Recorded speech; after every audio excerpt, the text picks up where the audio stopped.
Installez-vous. Il y a encore de la place devant, n'hésitez pas à vous rapprocher. On va remettre ce moment dans la main de Dieu et on va le laisser vraiment nous conduire par son esprit. Amen. Seigneur Jésus, nous voulons te remercier, nous voulons te célébrer, Seigneur mon Dieu, pour ces temps, Seigneur Jésus, que tu as préparé d'avance pour nous, Seigneur mon Dieu. Nous voulons nous réjouir d'avance, Seigneur Jésus, de ce que tu veux nous apporter, Seigneur. Nous voulons recevoir encore plus de toi, mais aussi, Seigneur mon Dieu, te donner notre louange, Seigneur, t'apporter notre adoration, Seigneur mon Dieu, pour qui tu es, Seigneur Jésus, pour ce Dieu puissant, ce Dieu qui a changé nos vies, Seigneur mon Dieu, et ce Dieu qui veut faire encore éclater sa gloire au milieu de nous ce matin, Seigneur mon Dieu, mon roi. Nous voulons t'honorer, Seigneur, et que ce matin, Seigneur, ensemble, tu nous donnes de nous réjouir en toi et de célébrer ton saint nom, Père éternel. Béni soit ton nom, prends toute la place au milieu de nous, Jésus-Christ. Amen. Amen. Dieu qui nous a sauvés, c'est lui que nous voulons proclamer ce matin. Alléluia.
Et ce matin, nous voulons proclamer que son nom est merveilleux, son nom est glorieux, il est sans rival, il est sans égal, il n'y a personne qui est comparable à ce Dieu qui est tout puissant. Alléluia.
puissance est sans pareil.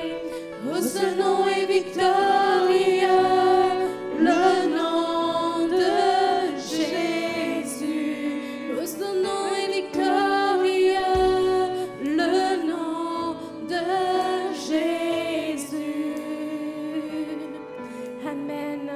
Le nom de notre Sauveur, il n'y a personne comme lui. Nul n'est comparable à lui. Personne n'a pu nous sauver, nous restaurer. Notre Dieu est puissant. Il est juste et grand.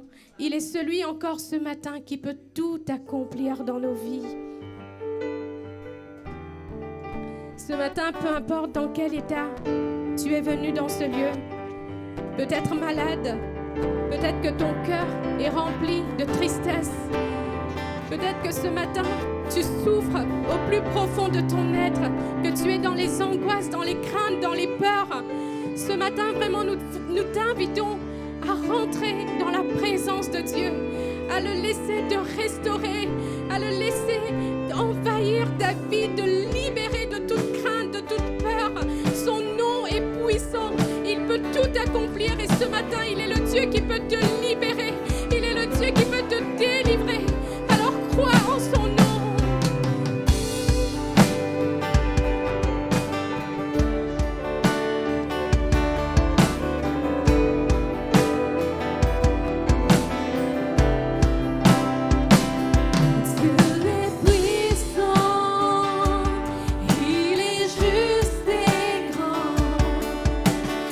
Il peut tout accomplir.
Dieu, nous voulons te célébrer, nous voulons te louer, Seigneur mon Dieu, mon roi.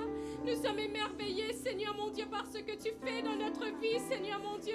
Tu es celui qui a tout transformé, Seigneur mon Dieu, mon roi. Seigneur Jésus, tu es celui qui vient encore pour libérer. Tu es celui qui vient pour guérir, Seigneur mon Dieu, mon roi.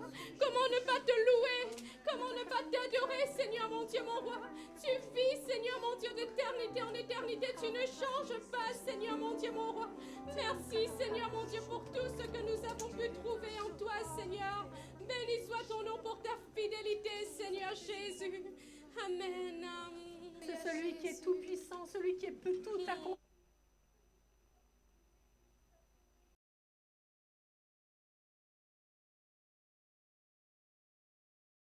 Seigneur, tout ce que je veux, c'est te louer, c'est t'adorer. Mon plus grand désir, Seigneur, c'est de rester à tes pieds. Et Seigneur, ce matin, nous vous invitons vraiment au travers de ce chant à faire monter une prière au-delà des paroles, au-delà d'un chant que nous pouvons prendre, que ce matin, ça soit du plus profond de nos cœurs que nous sortons cette prière dans notre bouche.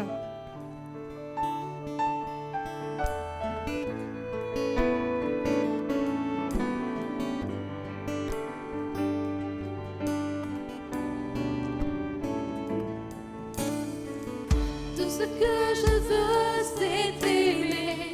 Tout ce que je veux, c'est t'adorer. Mon plus grand désir, c'est de rester à tes pieds. Et je lève les mains vers le ciel. Que ton feu descende sur moi. Rallume le feu en moi, Seigneur. Encore une fois. Encore une fois. Encore une fois. Encore une fois. Encore une fois. Encore. Tout ce que je veux, c'est t'aimer. Tout ce que je veux, c'est t'adorer. Mon plus grand désir, c'est de rester à tes pieds. Et je lève les mains vers le ciel. Que ton feu descende sur moi. Allume le feu en moi, Seigneur. Encore une fois. Encore une fois. Encore une fois. Encore une fois. J'ai besoin de te sentir tout près de moi. Ce matin, peut-être que plusieurs ont besoin encore d'être renouvelés par la puissance du Seigneur, d'être touchés par sa présence, comme si c'était la première fois qu'il le faisait. Que ce matin, nous puissions ouvrir nos cœurs pour le laisser nous interpeller, pour le laisser nous remplir de sa présence, de sa puissance. Seigneur, j'ai besoin de toi. J'ai besoin de te sentir tout près de moi, d'être touché par ta présence, comme si c'était la première fois. Je ne suis pas indifférent à ce que tu as fait pour moi. J'ai pleinement réalisé combien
Alors là, j'ai commencé à prêcher, je ne sais pas si vous commencez l'enregistrement, d'accord.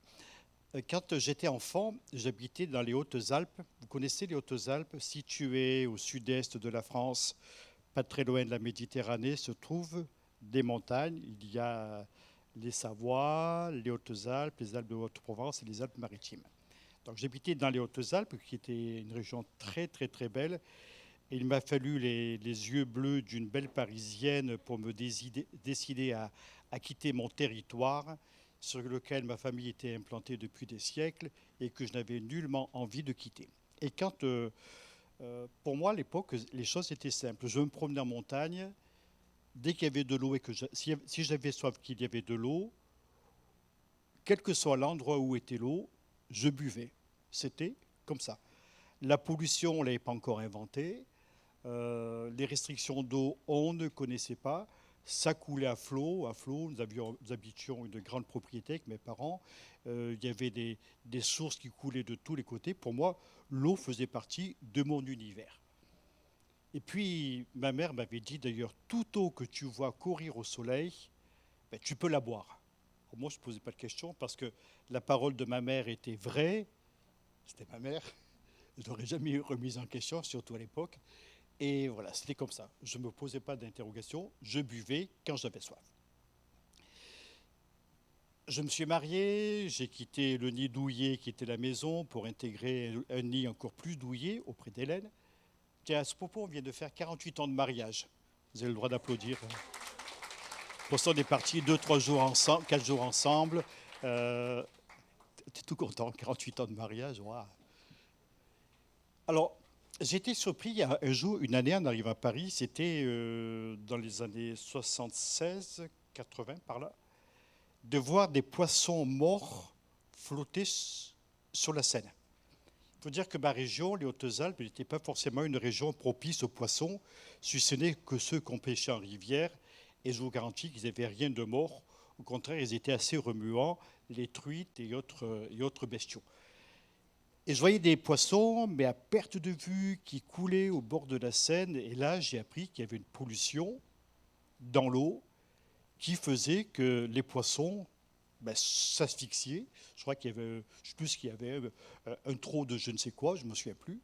Et voilà, tiens, ça m'a fait drôle. Je m'étais dit, ah bon, les Parisiens ne sont même pas capables de garder leurs poissons. Ouais, c'était mon... Voilà.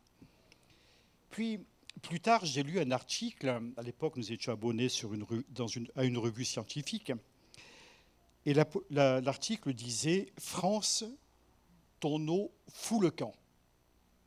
J'ai dit, c'est curieux, ce terme, parce que venant d'une région où l'eau coule à flot, je n'imaginais pas qu'un pays bordé par 1, 2, 3...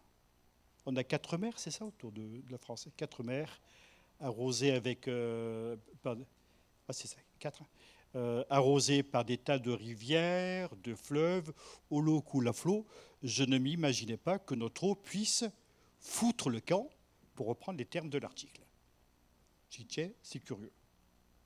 Et puis le temps a passé, j'ai vieilli dans ma tête, j'ai vu autour de moi, et cette année, on a connu une sécheresse comme on n'avait jamais connu. Et cerise sur le gâteau, on nous annonce que ça se réchauffe de plus en plus et que la sécheresse est partie. Enfin, de plus en plus, on aura des sécheresses. Alors bon, je me suis interrogé là-dessus et j'aimerais vous apporter un message. Et à la base, c'est un article que j'ai lu qui m'a profondément intéressé, donc je l'ai adapté pour le conduire en prédication. Je l'ai appelé « La danse de la pluie ». Parce qu'à un moment donné, je me suis dit, ça serait bien si on trouvait des chansons qui fassent pleuvoir. Je sais qu'on chante un beau cantique qui dit « Fais pleuvoir ». Mais bon, c'était surtout sur le plan spirituel. Voilà. Donc j'ai eu envie de parler là-dessus. Et pour cela, j'aimerais vous citer un texte du prophète Amos, au chapitre 4, versets 7 et 8, où Dieu dit ceci, Amos, chapitre 4, versets 7 et 8, « J'ai fait pleuvoir sur une ville et je n'ai pas fait pleuvoir sur une autre ville. Un champ a reçu la pluie et un autre ne l'a pas reçue et s'est desséché. Et là, il y a un constat de Dieu qui quelque part fait mal, où Dieu dit ceci, malgré cela, vous n'êtes pas revenus à moi. Alors, comme je sais que j'ai affaire à des gens extrêmement intelligents, je me dis, mais cette dernière phrase, malgré cela, ce malgré cela se ramène bien sûr aux propositions énoncées précédemment. Malgré cela, vous n'êtes pas revenus à moi. Je me dis, mais dans le fond, Dieu envoie la pluie ou pas. Il peut y avoir la sécheresse pour que les gens reviennent à lui. Si vous voulez, je suis arrivé à ce petit constat. Et là arrive mon titre, dans ma prédication, sur mes notes, la danse de la pluie. Avez-vous remarqué que tous les ans, nous battons des records de chaleur, d'ensoleillement, de température élevée, comme je disais, puis aussi des choses étonnantes, des sécheresses de plus en plus. Alors, quand ça pleut d'une manière extraordinaire, incroyable. Des grêlons très importants, énormes, et on verra plus tard que la Bible nous annonce des grêlons encore plus importants que ceux que nous constatons actuellement. Mais il y a quelques années, moi quand j'étais dans mes Hautes-Alpes, jamais j'aurais pensé que des grêlons puissent faire 11 cm de diamètre. Jamais j'aurais imaginé ça. Et quand par hasard il pleuvait, puisque là, il y avait à peu près 300 jours de soleil par an, quand par hasard il pleuvait et qu'il grêlait, c'est des grêlons très, très sympathiques qui roulaient au sol, mais jamais on a vu des bazars qui faisaient 11 cm de diamètre, au point de tuer un enfant. Ça n'existait pas. On n'entendait pas parler. Et maintenant, curieusement, ça se banalise, au point que dès qu'on entend parler d'un orage de grêle qui écrase tout, qui va tout labourer, on est même surpris en entendant cela. Alors bien sûr, quand on voit cela, on pense à un avenir extrêmement sombre. Et peut-être, là je ne m'adresse pas à un parterre de scientifiques ou de décideurs pour la planète, je m'adresse à des chrétiens que j'aime profondément, les gens de l'église où je suis pasteur. Et voilà, j'aimerais qu'on réfléchisse ensemble justement par rapport à cet avenir qui est là, qui se dessine devant nous et qui est quand même très très sombre et nous amène on ne sait comment. Alors bien sûr, il y a quelques gouttes d'eau qui tombent par-ci, par-là. Alors nous, on a mis des bidons partout à la maison, hein. On a une propriété au pied des toitures qui n'ont pas de gouttière. Enfin, il y en a partout, partout, partout. Et puis ça monte héroïquement 1 millimètre. Voilà, un petit peu par-ci, par-là. Là, on atteint quand même, nos bidons, ils font quand même 7-8 cm de profondeur d'eau. On a un puits qui quasiment tarit. Oh, ça ne nous gêne pas trop dans l'eau de la ville, mais ça interroge. On est les seuls du quartier à avoir planté des tomates qui d'ailleurs produisent en abondance, on a de la chance pour ça. Tout simplement parce qu'on peut arroser avec nos eaux de récupération. Alors on récupère l'eau de tous les vases, celles qui descendent de la douche, on récupère, hop, dans les toilettes, on économise. On ne paye plus que 20 € par mois d'eau maintenant, parce qu'on sait la conserver, on sait s'en servir, etc. Voilà, on a pris d'autres réflexes, comme ça, de plus en plus avec Hélène. Puis on prend nos douches, hein. Rassurez-vous, on sent bon. Alors je me dis, quelques gouttes d'eau tombent. En même temps, n'est-ce pas là, comme une espérance que l'eau est toujours là et que Dieu peut-être a toujours envie de bénir, d'arroser, d'envoyer l'abondance. Et peut-être c'est à nous d'y réfléchir par rapport à cela en se disant, le ciel n'est pas fermé. Il y a encore de l'espoir, il y a encore de l'espérance. Alors tout cela devrait nous interpeller parce que Jérémie dira, la terre est saisie d'épouvante parce qu'il ne tombe point de pluie dans le pays.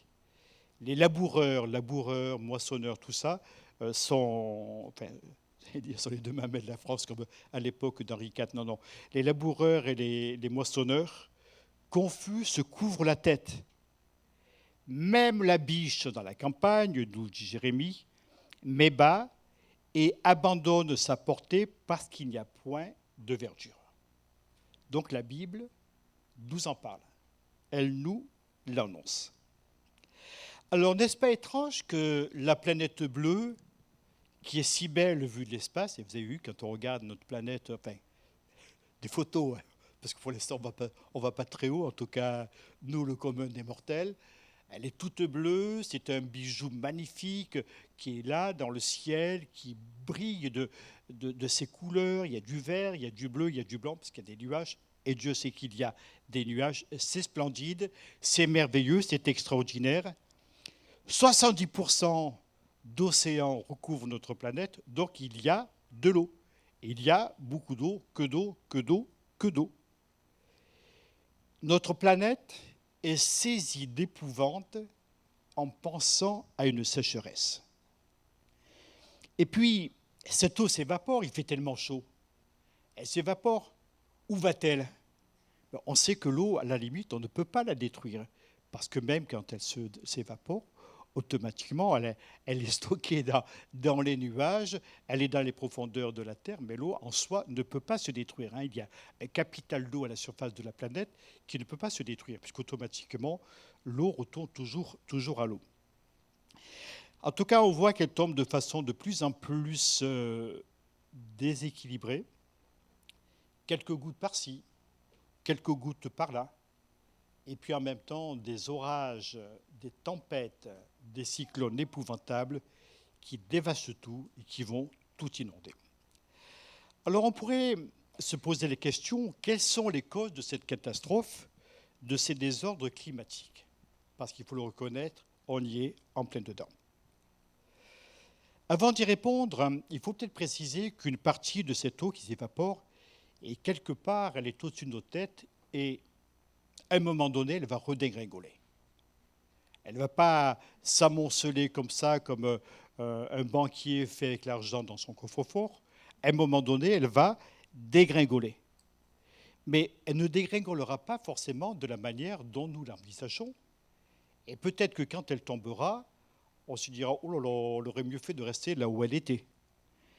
En effet, la Bible nous dit « Elle est gardée en réserve pour les jours de la colère ». Et Job entendra cette parole de la part de Dieu. « As-tu vu les dépôts de grêle que je tiens en réserve pour les temps de détresse, pour les jours de guerre et de bataille ?» C'est étonnant cela.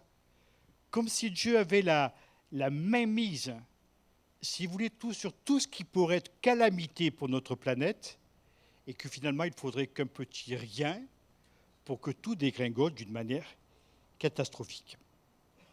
Alors l'Apocalypse nous parle de grêlons qui pèseront un talent.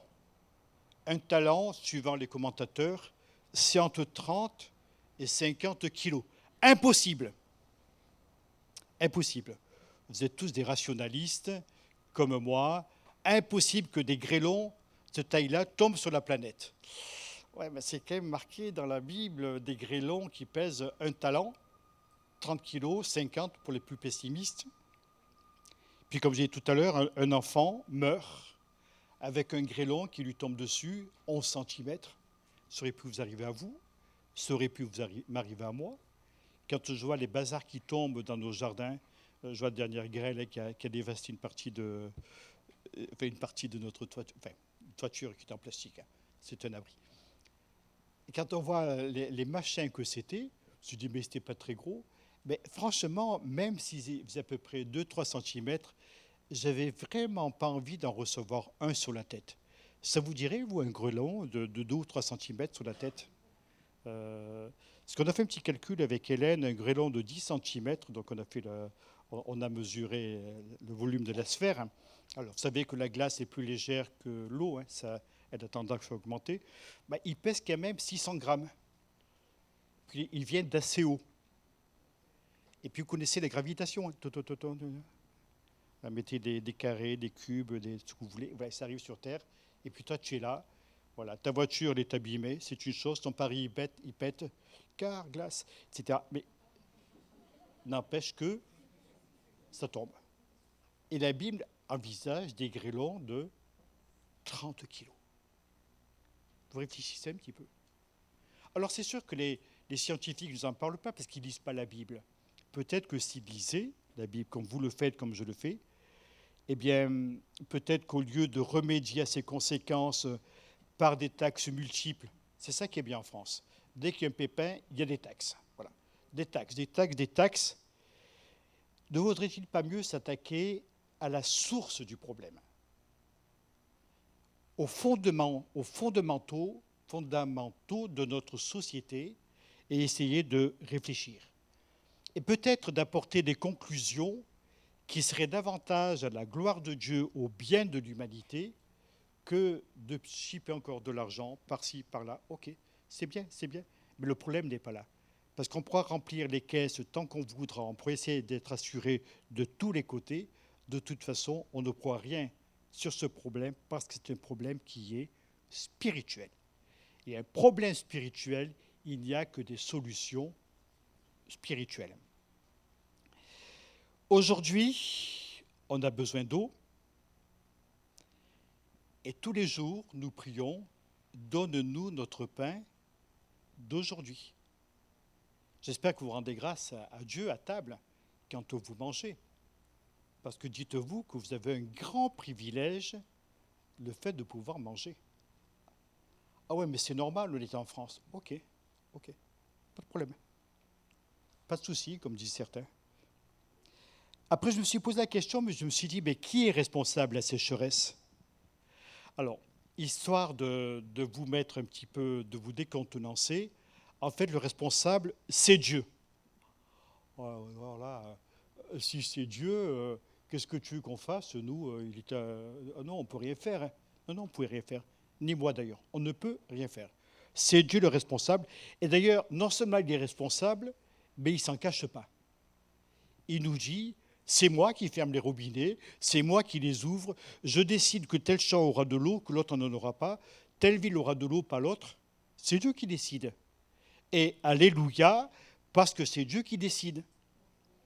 Parce que si nous, on faisait la danse de la pluie pour qu'il tombe, donc on est parti quelques jours au bord de la mer, puis manque de chance, les orages sont venus.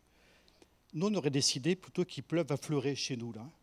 On aurait prié, Seigneur, tu aurais fait une danse de la pluie avant de partir, tu peux pleuvoir, fais pleuvoir. Et puis nous, on serait partis au bord de la mer avec un beau soleil. Seigneur, mais qu'est-ce que tu fais ? Tu envoies l'orage et quand nous, on part en vacances. Ben voilà, c'est Dieu qui décide et Dieu ne s'en cache pas. Dieu est responsable parce que nous l'obligeons à sévir contre les hommes. Nous le poussons à sanctionner notre humanité parce que nous nous détournons de lui malgré ses nombreux appels. C'est-à-dire, oui, mais nous, on est des chrétiens, on est des braves gens, je le sais, mais d'ailleurs, je vous en parlerai dans quelques instants des braves gens. Oui, je sais que nous sommes des gens bien, des gens de grande valeur, et on ne mérite pas ce sort qui nous est fait. Plus de moutarde dans les rayons, parce qu'au Canada, là-bas, eh bien, il y a eu des dômes de chaleur, ce qui fait que la moutarde de Dijon est fabriquée au Canada. J'y comprends plus rien, moi. Quand elle ne vient pas de Chine, c'est ça, cette humanité bizarre et étrange dans laquelle nous sommes. Savez-vous que Dieu nous sanctionne et sanctionne notre planète parce que Dieu nous aime. Et l'Épître aux Hébreux dira au chapitre 12, verset 10, « Nos pères nous châtiaient comme il le trouvait bon, mais Dieu nous châtie pour notre bien. » Alléluia, quand Dieu nous châtie pour notre bien, même si ça nous dérange. Même si ça vous dérange, Dieu le fait pour votre bien. Bon, je ne vous demande pas un alléluia retentissant parce que vous n'avez pas forcément envie de le pousser à ce moment-là, mais quoi qu'il en soit, Dieu nous châtie pour nous faire réfléchir sur la vie éternelle, qu'on a un peu tendance à oublier. Parce que bien que nous soyons étrangers et voyageurs sur cette terre, finalement nos tentes sont bien plantées, au point qu'elles deviennent des constructions très solides que nous n'avons pas du tout envie de quitter. Seigneur, reviens, mais pas trop tôt. Laisse-moi encore un peu le temps de me préparer. Ça fait 80 ans que je me prépare, mais laisse-moi encore un petit peu de temps. Alors Dieu nous châtie sans oublier de proposer continuellement sa solution pour que les choses redeviennent normales. Parce que Dieu est un Dieu qui veut bénir. Vous savez, quand nous repoussons Dieu, notre cœur devient sec. Vous voyez où je veux en venir là? Est-ce que la sécheresse de notre cœur n'a pas une influence sur le climat de la planète? Ah oui, mais c'est la faute des grands industriels qui polluent à tout va. La Chine, les États-Unis, la Russie avec leurs bombes, tout ça. Oui, ok. Mais on est tous des pollueurs. À partir du moment où la race humaine est quelque part, elle pollue. C'est comme ça. Si vous voulez, nous sommes tous des pollueurs, volontaires ou pas. D'ailleurs, cette sécheresse qui est en nous, donc il y a des conséquences quand même sur les relations humaines, etc., va à un moment donné agir sur la nature au point que nous sommes touchés dans nos besoins fondamentaux. Par exemple, Agé dira ceci de la part de Dieu: j'ai appelé la sécheresse sur le pays. Ce n'est pas Agé qui a appelé, c'est Dieu. J'ai appelé la sécheresse sur le pays, sur les montagnes, le blé, le mou, l'huile de tournesol, sur ce que la terre peut rapporter, sur les hommes et sur les bêtes, sur tout le travail des mains. Juste un peu après, je vous ai frappé par la grêle, j'ai frappé le travail de vos mains. 2 fois le texte, le travail de vos mains apparaît, une fois par la sécheresse, une fois par la grêle. Et puis le psaume 105, il appela la famine sur le pays et coupa tout moyen de subsistance. C'est Dieu le responsable. Alors ne dressez pas le point contre lui, à mon avis, je pense qu'il vaut mieux rester peinard en ce moment. Savez-vous que Dieu n'agit pas ainsi par plaisir?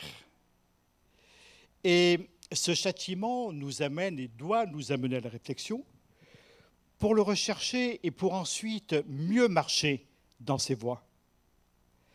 Est-ce que la sécheresse sera suffisante pour ramollir nos cœurs, le cœur de notre nation, de notre planète, pour qu'il se tourne vers Dieu? N'avons-nous pas l'impression que Dieu appelle inlassablement et que chaque fois nous sommes dans un futur? Seigneur, pas encore. Là, tu comprends? Non, pas encore, Seigneur. Un peu plus tard, peut-être. Tu ne veux pas repasser. Il y a des rendez-vous que nous manquons et peut-être que notre planète a manqué certains rendez-vous. Malheureusement, nous constatons que Dieu est contraint de multiplier ses châtiments pour que l'on s'humilie, qu'on confesse notre péché et qu'on l'abandonne. En dépit de l'accroissement de ces sécheresses, de ces grêles, de ces orages, de ces tornades, la Bible nous apprend que les hommes ne se détournent pas de leur mauvaise voie. Et Dieu dira, malgré cela, vous n'êtes pas revenus à moi. Malgré cela. Je trouve ça pathétique, voire même dramatique, en me disant que malgré tout ce que nous vivons, il n'y a aucun retour vers Dieu. Alors, j'ai le privilège d'avoir vécu sur 2 siècles, très intéressant d'ailleurs. Je me souviens quand le plastique n'avait pas été inventé, quand on avait des bouteilles en verre, quand on avait des boîtes en verre. Les boîtes de conserve, c'était pour l'armée, ce n'était pas pour nous. On mangeait les fruits frais, les fruits de saison, qui étaient bons, qui étaient magnifiques. Et puis, je me souviens de cette époque où le maître était respecté. L'instituteur faisait son cours en classe, il avait une estrade, il était là. Après mai 68, il faut démolir les estrades. Il faut se révolter contre l'institution. Ben oui, on s'est révolté contre l'institution. Problème, c'est qu'on a tout balancé et qu'on pense peut-être maintenant à revenir au tableau noir, à l'estrade, à la discipline en classe, parce qu'on se rend compte qu'il y a des vides. Combien y a-t-il eu de catastrophes ces dernières années? Réfléchissons, essayons de comprendre. Combien avons-nous traversé d'années? Ah, c'est l'année la plus chaude depuis telle époque. L'année d'après, c'est l'année la plus chaude encore plus chaude que l'année dernière. Et puis 2022, c'est encore plus chaud. Et puis les orages sont pourris. On n'avait jamais connu ça. Ouais, mais le problème, c'est que ça se banalise. Et c'est une réalité qui est là constamment et qui va apparaître. Nos contemporains ne se sentent pas concernés par le problème du péché. Même ils rigolent quand on en parle, car tous pensent être de braves gens. La Bible nous parle d'hommes qui un jour se trouvaient devant un autre homme et lui disaient « Nous sommes de braves gens ». Le problème, c'est que l'homme devant qui il se vantait d'être des braves gens, il avait vendu quelques années auparavant comme esclave. Il s'appelait Joseph et il disait « Nous sommes des gens bien, des gens de grande valeur ». Notre peuple français est un peuple bien, de grande valeur, mais que d'injustice en France, dans le monde, occasionnée par l'humanité, et entre autres par la France. Mais rassurez-vous, les Africains surtout ne prenaient pas le couteau pour nous dire « oui, oui, tu l'as bien dit, c'est la faute des Français ». Non, non, non. On est tous mouillés dans la même galère, parce que bon, réfléchissez un petit peu aussi sur le passé, votre passé. Et Dieu va dire « Malheur à ceux qui ajoutent maison après maison, champ après champ, jusqu'à ce qu'il n'y ait plus d'espace et qu'ils habitent seuls dans le pays. Malheur à celui qui fait travailler son prochain sans lui donner son salaire. »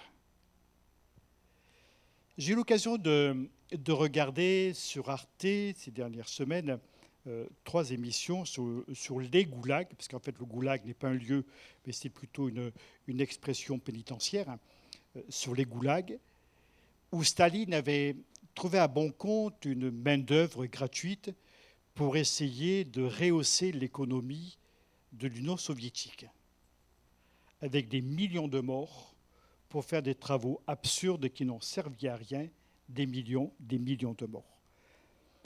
Et curieusement, la Russie a été un des pays certainement le plus frappé par rapport à la sécheresse.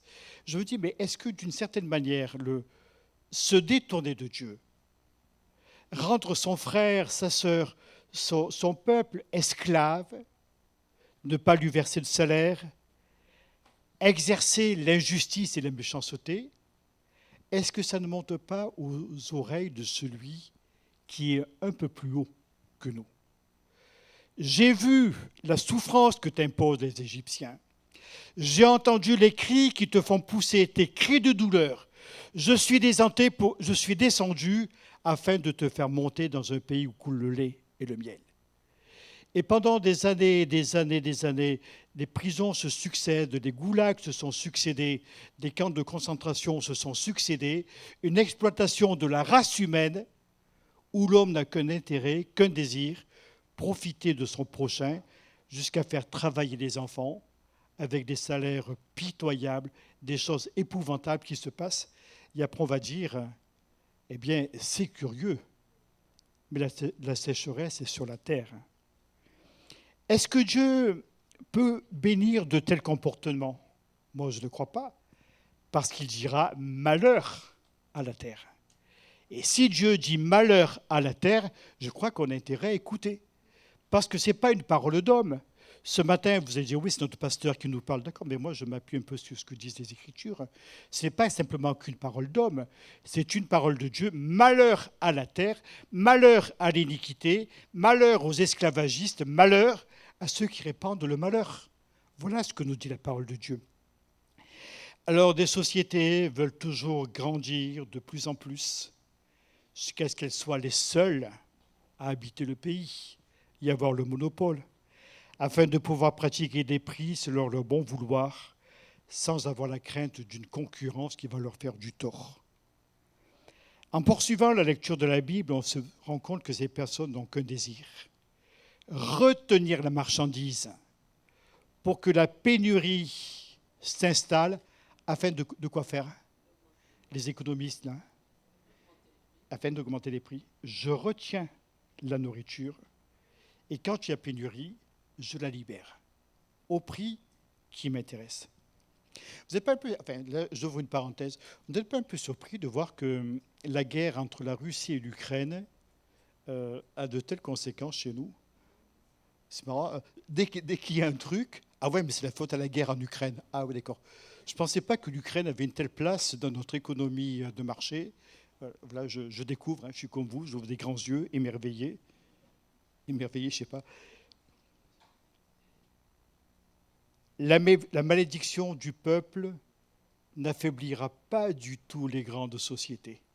Et on pourra faire ce qu'on voudra, on ne peut même pas les boycotter, ça ne servira à rien.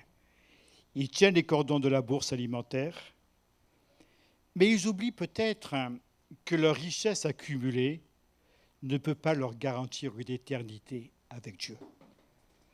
Dieu dirait à un moment donné à un homme insensé, « Tu as voulu construire des greniers pour serrer ta récolte, cette nuit même ton âme se te sera redemandée, et tout ce que tu as préparé, ça sera pour qui ?» Et Jésus ajoute, « Il en est ainsi de ceux qui amassent des trésors pour eux-mêmes et qui ne sont pas riches pour Dieu. » Vous n'avez pas de capital, ne vous inquiétez pas, vous êtes riches pour Dieu. Là, vous placez, vous faites de bons placements, et ces placements, vous ne pourrez jamais les perdre, parce que vous placez auprès de Dieu. Et là, les voleurs pourront faire ce qu'ils voudront, ils n'y arriveront pas tous. Mais ce n'est pas tout, car la Bible nous montre une progression dans le mal.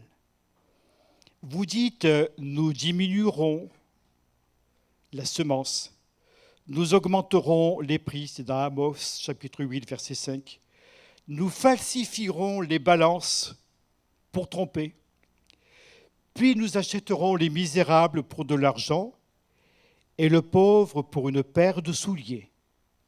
Nous vendrons une farine de mauvaise qualité.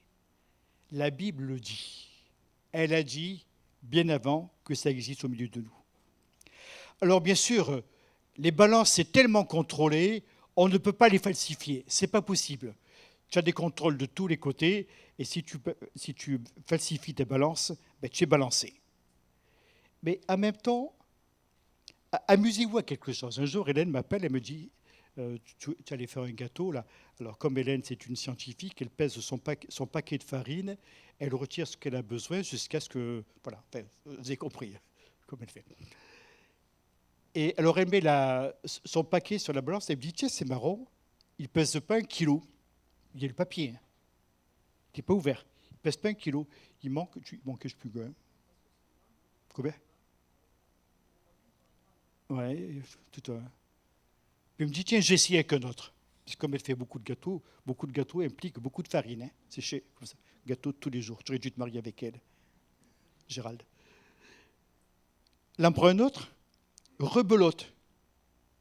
Le paquet d'1 kilo ne fait pas 1 kilo. Alors on va marquer, c'est écrit en tout petit. Bon, le poids est garanti à 5%, je crois, un truc comme ça. Bon. Si le garanti est à 5%, ça veut dire qu'effectivement, on peut avoir des paquets d'1 kilo qui fassent moins qu'1 kilo, mais en même temps qu'on peut avoir des paquets d'1 kilo qui fassent plus d'1 kilo. Vous êtes d'accord? Pourquoi c'est toujours en dessous?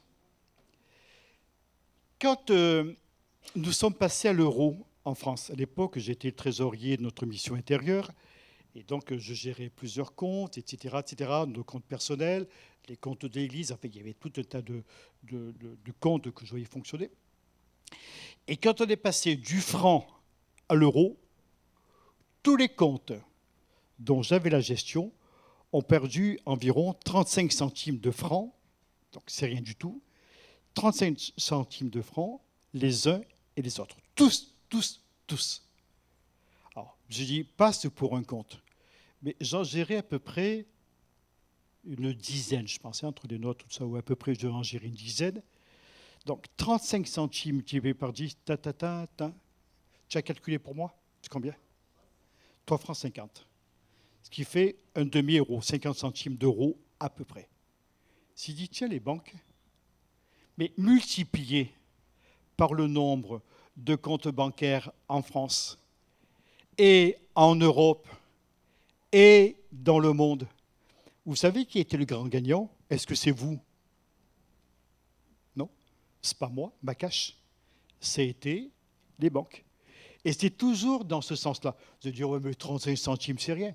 C'est rien, mon œil. Quand tu multiplies par des millions de comptes bancaires, ça commence à faire pas mal d'argent. Imaginons que nous ayons... Non, je ne peux même pas calculer parce que je vais me planter. Alors, quand on regarde cette escalade dans la méchanceté, faut-il s'étonner que notre Dieu soit contraint de prendre l'initiative d'appeler la sécheresse ? Sur certains pays, et vous remarquerez que ce sont surtout nos pays industrialisés, qui agissent d'une manière opposée à ce que l'Église, ce que la Bible enseigne.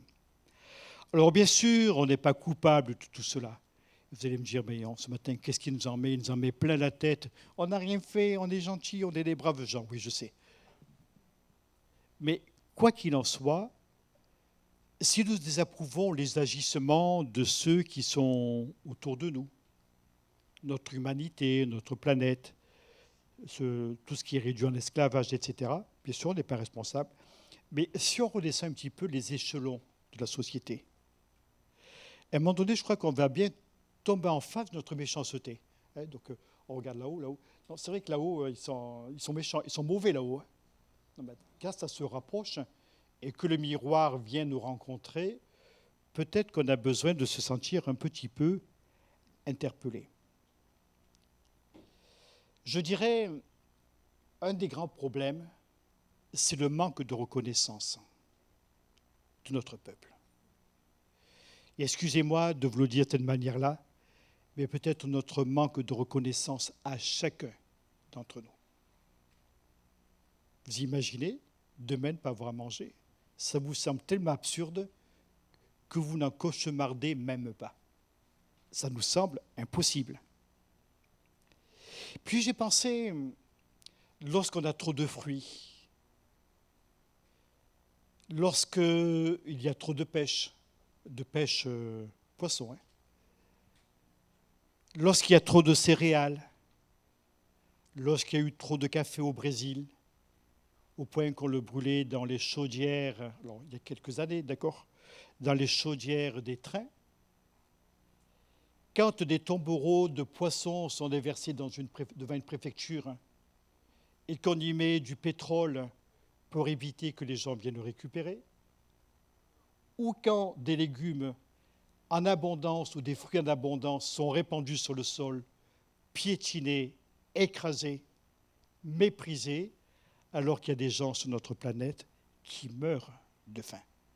Je dis oui, mais ce n'est pas nos 2 ou 3 tonnes de poissons qui sont là, qui vont d'abord, premièrement, dépeupler notre planète, nos océans, pardon. Et puis, ces quelques tonnes de poissons, ça ne va pas nourrir le Bangladesh. Je sais tout ça.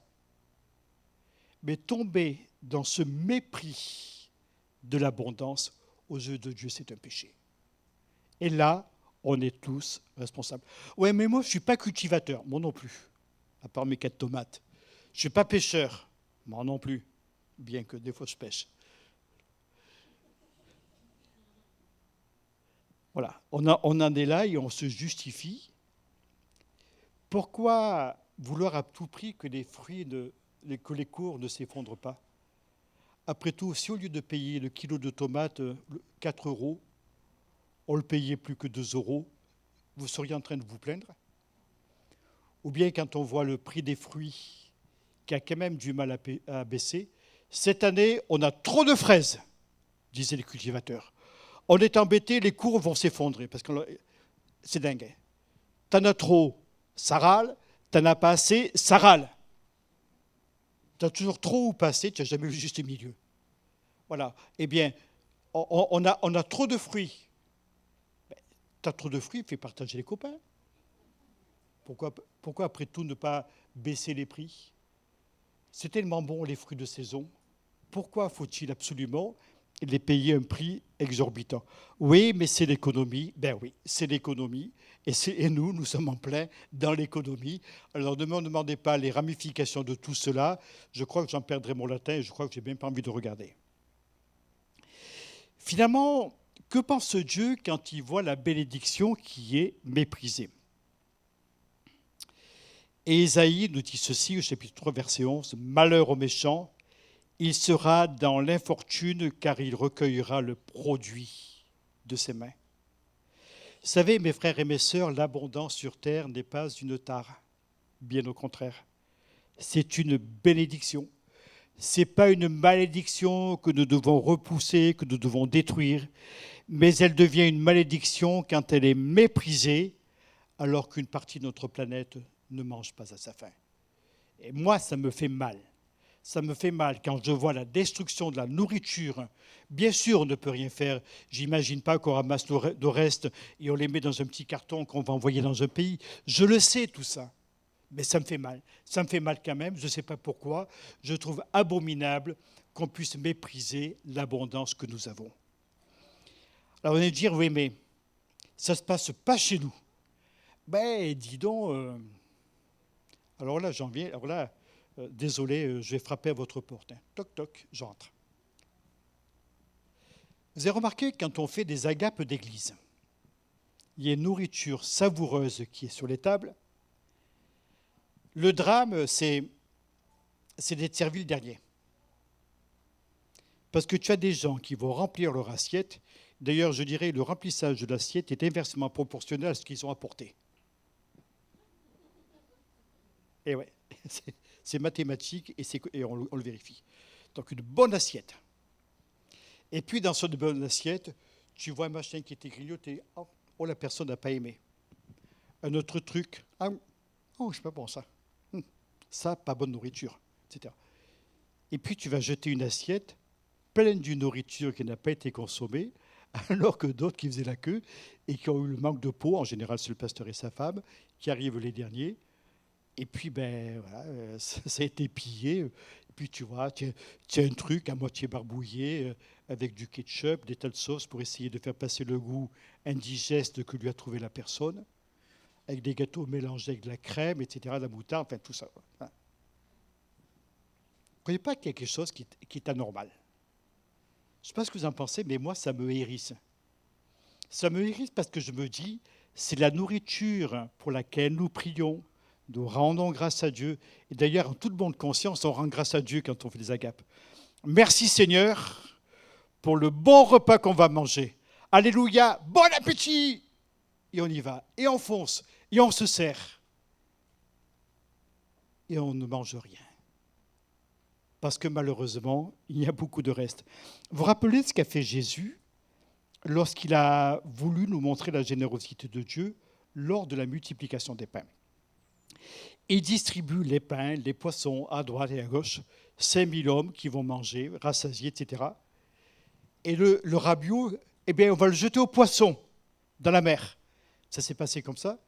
Est-ce que quelqu'un a des cochons chez lui? C'était des juifs, donc ils n'en avaient pas. Ou quelqu'un a des poules? Il n'y en a pas? Non. Qu'est-ce qu'il a fait, Jésus?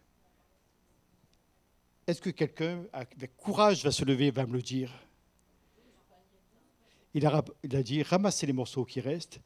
Et il y a eu 12 paniers pleins de nourriture. Alors là, Seigneur, tu n'y penses pas. Tu n'y penses pas, Seigneur. Mais on aurait plutôt balancé. Pourquoi s'encombrer de paniers de nourriture? Vous savez ce qu'il nous a montré, Jésus? Une grande leçon. Apprendre à comprendre la générosité et l'abondance de Dieu. Tous mangèrent et furent rassasiés, et l'on emporta 12 corbeilles pleines des morceaux qui restaient. On n'a pas jeté ce qu'il y avait en trop, on ne l'a pas souillé pour le rendre impropre à la consommation, on a emporté les restes, peut-être pour les manger le lendemain, je ne sais pas ce qui s'est passé avec. En tout cas, ils ont bénéficié des bontés de Dieu. Alors, bien sûr, on a une leçon à tirer de tout cela, car l'abondance a son utilité, et elle est donnée pour qu'elle devienne une bénédiction pour nous. Nous avons de l'abondance. Nous vivons dans l'abondance. Soyons reconnaissants, remercions le Seigneur et sachons bénéficier de cette abondance. Là, j'étais obligé de prendre un petit peu des mesures draconiennes. Le frigo du bas était archi plein de produits périmés. Ben oui, ça arrive. Ce qui fait, lorsqu'il y a eu un anniversaire, c'était l'anniversaire d'Eliel, La nourriture est restée, l'église. Manque de chance. Comme le frigo était plein de trucs à balancer, ben, il fallait faire le tri, et c'est délicat hein, de balancer dans un frigo. Ben, la bonne nourriture, elle n'a pas pu être mise au frigo. Donc vous savez ce qui s'est passé? Elle était balancée. Ce ne serait pas dommage. Surtout qu'il y avait des cakes faits par, je crois que c'était toi Nathalie, qu'est-ce qu'ils étaient bons, mon Dieu. Et puis il y avait un gâteau, qu'est-ce qu'il était bon, mon Dieu. Et c'est dramatique de jeter de la nourriture à cause de notre égoïsme, de notre laisser-aller, etc., etc. L'abondance est une bénédiction pour celui qui la reçoit suite à son travail. Elle est une bénédiction pour celui qui la partage avec celui qui a faim. Elle est une bénédiction pour l'affamé qui la reçoit en bénissant son donateur. Si tu donnes ta propre subsistance à celui qui a faim, si tu rassasies l'âme indigente, ta lumière se lèvera sur l'obscurité et tes ténèbres seront comme en plein midi. L'Éternel sera toujours ton guide. Il rassasiera ton âme dans les lieux arides et il redonnera de la vigueur à tes membres. Tu seras comme un jardin arrosé, comme une source qui ne tarit jamais. Alléluia! Sachons être dans l'abondance. Sachons être dans la générosité. Voilà, et puis je vais essayer d'accélérer un petit peu maintenant. Nous sommes indifférents face à la prospérité. Vous avez remarqué que le corps humain a pris une place considérable dans la société. C'est celui qui est le plus bronzé, le plus beau, le plus quelque chose. Alors sur la plage.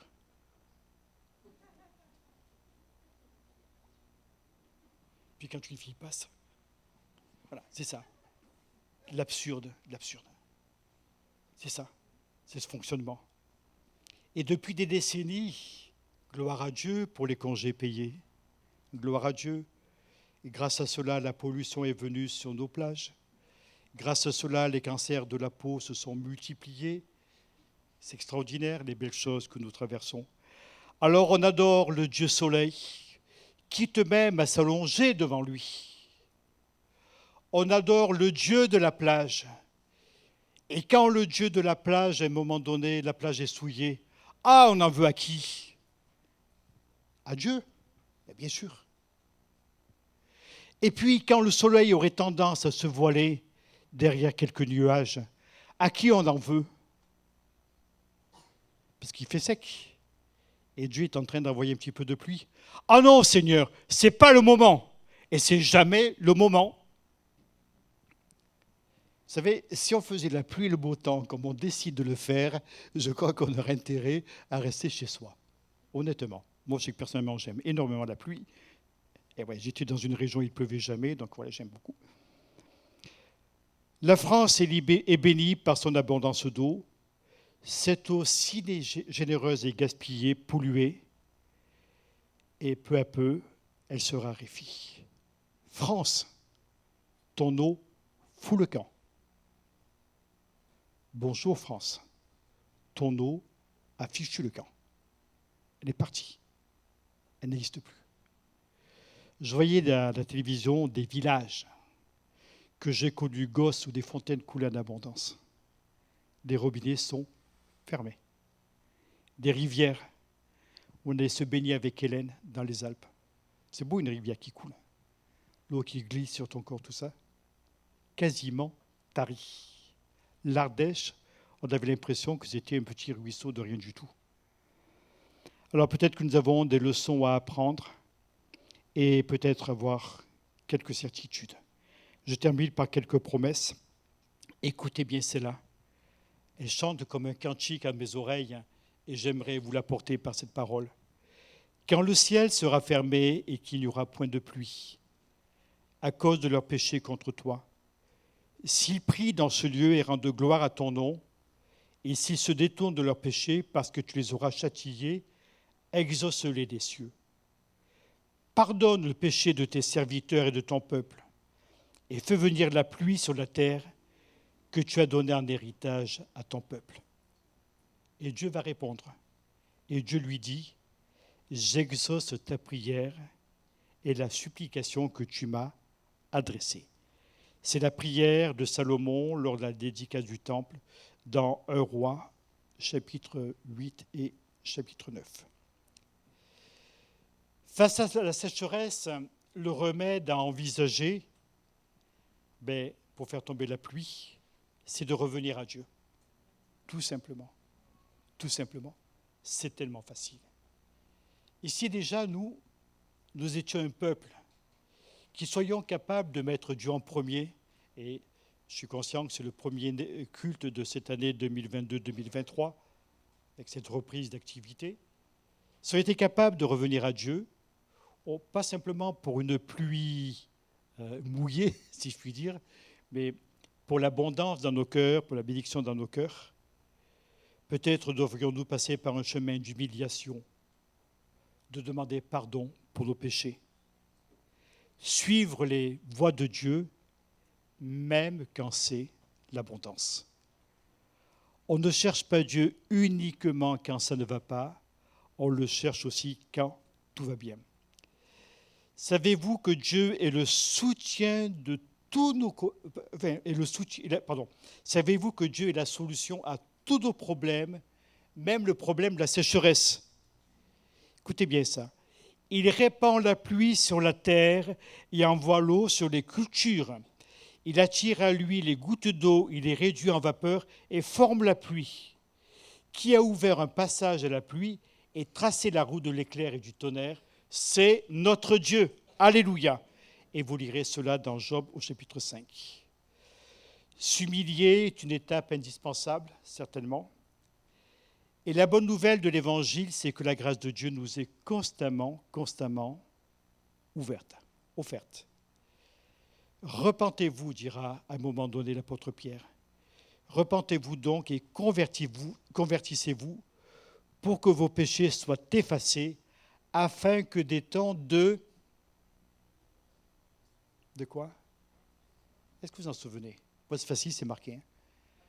Afin que des temps de rafraîchissement viennent de la part du Seigneur. Cet été, l'après-midi, courageux comme on est, avec Hélène, on est allé à une déchetterie.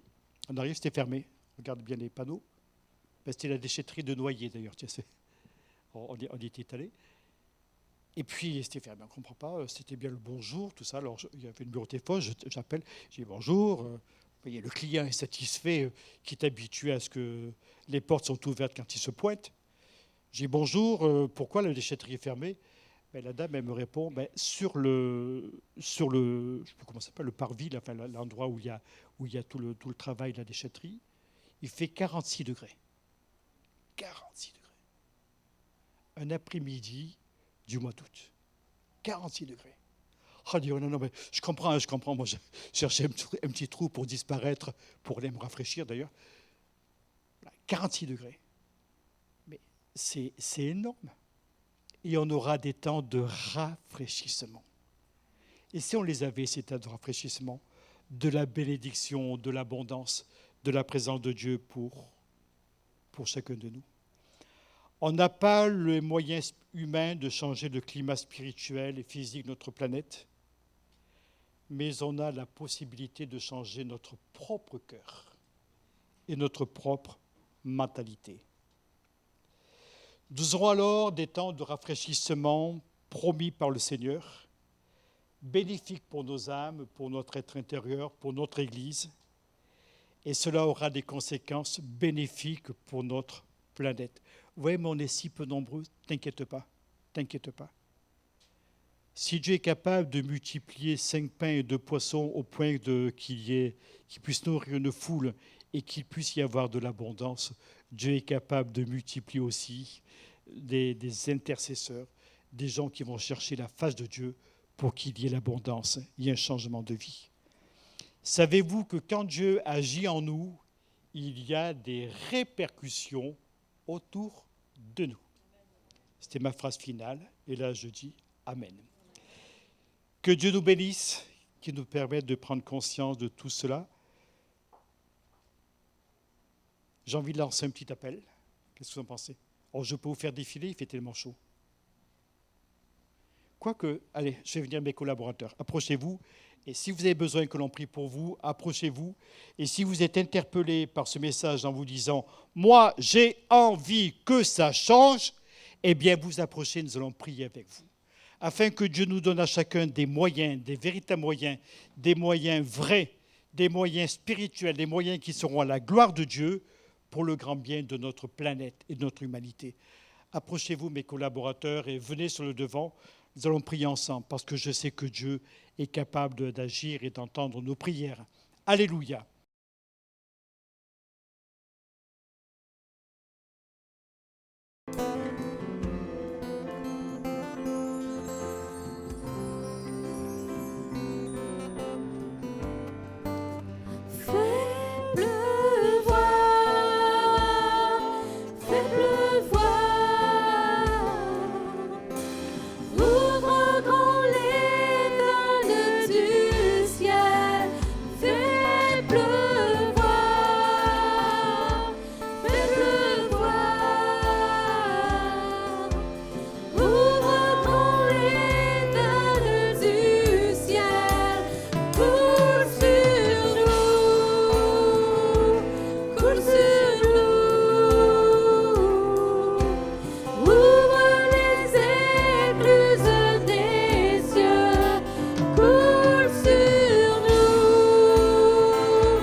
Seigneur, fais pleuvoir, Seigneur mon Dieu, mon roi.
Amen.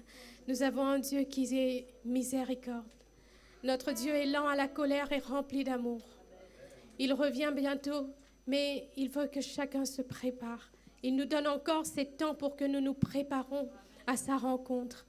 Et nous voulons chanter ce chant avant de terminer. Miséricordieux, grâce incomparable. Nous voulons proclamer que notre Dieu est un sauveur, que sa grâce est incomparable, que son amour est véritable. Et nous voulons ce matin l'exalter. Seigneur Jésus, notre sauveur. Alléluia.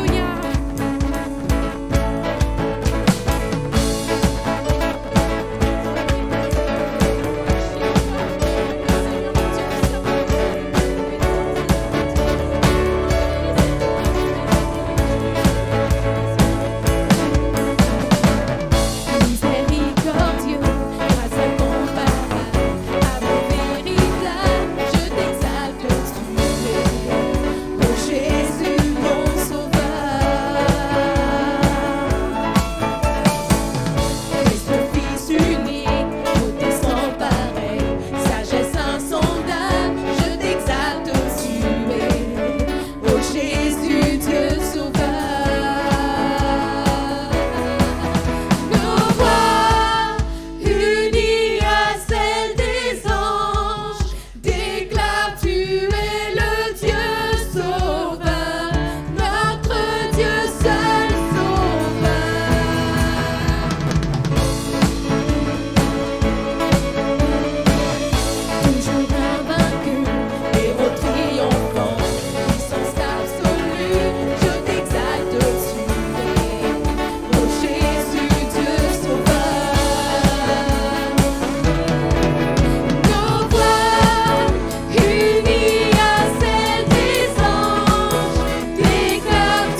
moment que tu nous as permis de passer en ta présence. Merci pour la parole que tu nous as rappelée encore ce matin. Et nous voulons garder ces paroles en nous, Seigneur, et marcher en nouveauté de vie parce que tu nous as éclairés encore ce matin. Je te remercie, Seigneur, pour les plans de paix que tu as pour chacun de nous. Et je te prie, Seigneur, que nous puissions aborder cette semaine avec la confiance que tu es avec nous, que tu nous guides et que tu nous montreras la voie. Seigneur, accompagne chacun de nous dans nos demeures. Merci pour cette journée encore, Père, au nom de Jésus. Amen. Bon dimanche et bonne semaine à tous.